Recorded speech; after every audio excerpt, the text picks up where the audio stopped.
يا مستر انا حاسس ان انا مهما ذاكرت ومهما حليت بيفضل عندي نفس المشكله، ما بفهمش الباسج، مش بعرف احل ريدنج خالص، والسكور بتاعي ما بيتطورش في الريدنج. للاسف المشكله دي هتفضل مكمله معاك طول ما انت ما بتعملش ثلاث حاجات مهمه جدا لو انت عايز تطور السكور بتاعك في الريدنج. اول خطوه هي حفظ الكلمات، لازم تحفظ الكلمات المهمه اللي بتتكرر في الباسجز بتاعتها. عندنا طبعا انواع الباسجز اللي بتيجي في الايست او امتحان الاي اس تي، هي ليتريتشر الحاجات الادبيه او القصص، ودي ليها كلمات ليها علاقه بالكاركتر، وصف الشخصيات ووصف الايفنتس ووصف السيتنج. وعندنا حاجات سوشيال ساينس، ودي بقى كلمات ليها علاقه بالبوليتكس والسايكولوجي.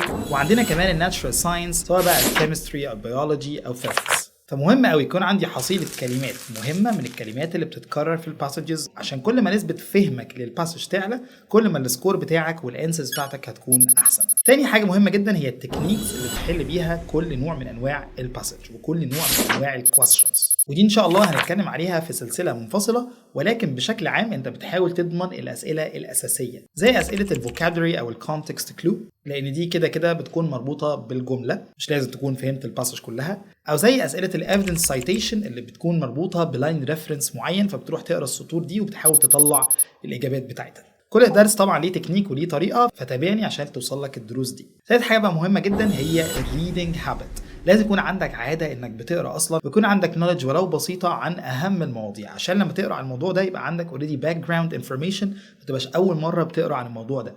كل ما تقرا كتير وتحل كتير كل ما السكور بتاعك هيعلى. طب اقرا ايه وايه المصادر اللي ممكن اقرا منها؟ ابعت لي رساله على الواتساب وهضيفك في جروب الكوميونتي بتاعنا عشان تقدر توصل للريسورسز اللي احنا بنستخدمها. وطبعا ما تنساش انك تقدر تلم كل ده معانا وتعلي سكورك في الريدنج طريق كورس الريدنج بيزكس. ابعت لنا دلوقتي رساله على الواتساب عشان تعرف التفاصيل. بالتوفيق لطلابنا جميعا.